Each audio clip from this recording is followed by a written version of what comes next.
Sanibonani balandeli baleli khasi, lo okhulumayo uGugudla Ngamandla.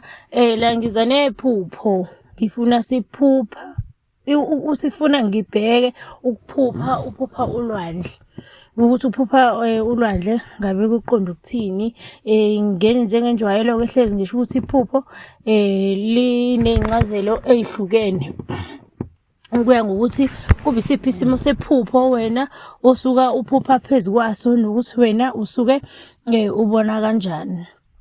Ngoba iphupho nephupho lisuke lilethe isixwayiso noma isibonakaliso phezu kwempilo yakho. Uphupho ulwandle nje lugcwele amagagasi amakhulu, kungasho izinkinga, izilingo noma imicabango eminingi ekukhathazayo. Kodwa uthola ukuthi uyakhathazeka, hlampe awunaye umuntu ongaze ukhuluma naye noma iy'nkinga osabhekene nazo ngaleso sikhathi leso. Singabheka nje uma uphupha lukugxumela ulwandle, wena ungena ulwandle, ungena hlampe ngokugxuma noma ngathini, ngokuy'phosa. Singasho ukuthi kukhomba isibindi nokuzimisela nokuqalisa into entsha. Uma uphupha hlampe ugxuma nje ugxumela ulwandle ungena phakathi, lokho kukhombisa-ke ukuba nesibindi. Singabheka-ke uma uphupha ucwila-ke, lukucwilisa ulwandle, kungasho-ke iy'nkinga ey'nkulu noma ukukhathazeka kakhulu ngokuphila kwakho. Singabheka nokuphupha nje ubhukuda olwandle, ukuthi ngabe kuqondeni uphupha ubhukuda olwandle, kusho ukuthi-ke uyazama-ke ukuphumelela noma ukudlula ezivivanyweni osuke unazo noma ezinkingeni osuke unazo. Uyazama ukuthi uphume kuzona, noma ngingasho ukuthi uyakwazi ukubhekana nazo, ukulwisana nalezo zimo lezo osuke ukusona ngaleso sikhathi, ukuthi uzama ukuphuma kulezo y'nkinga osuke unazo ngaleso sikhathi.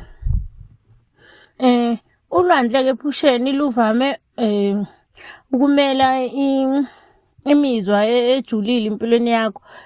Singabheka nje ngokomoya noma izinto ezifihlakele, inhliziyo yakho, cause phela siyazi ukuthi ulwandle abanye bethu bayakholelwa kulona ukuthi mhlampe uma kuthiwa landa abantu abadala uyakwazi uyobalanda olwandle. Sinenkolelo yokuthi imimoya yabantu abadala iyabasolwandle. Uyakwazi futhi ukuya olwandle uyohlambulula abantu abadala abakini. Khona abantu abadala bashona bengcolile, babenza izinto ey'ngasile.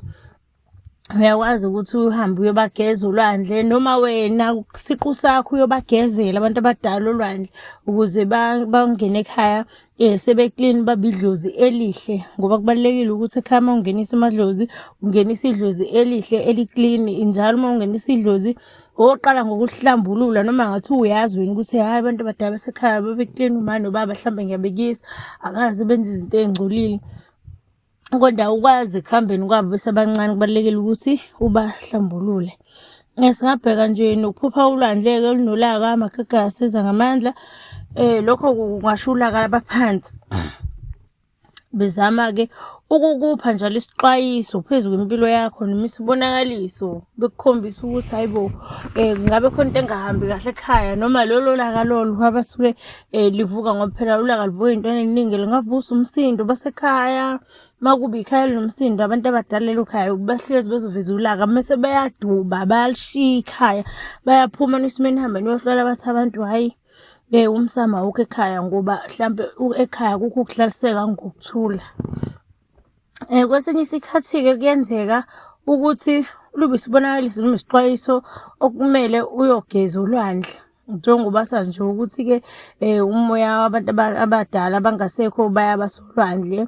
Uyakwazi-ke nje kade ngiphinde ngisho ukuthi uyakwazi ukuhamba uyogeza wena, ugezela abantu abadala abakini, noma uyogeza bona ubahlambulule, ubatshele ukuthi njengoba nginithatha lana ngifuna kuhambe laba bazovuma ukugezeka njengoba ngibageza lana, ngihamba nabagezekile. Abangagezekile ngicela basale la, ngiyophinde futhi ngenze ilanga lokuthi ngiphinde nginilande. Okwamanje ngihamba nabaklini ngiyobafaka ekhaya.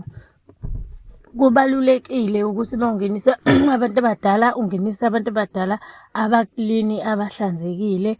Ngiyabonga-ke la nize nifike lana. uNkulunkulu ngathi anganibusisa kukhanye nasemakhaya.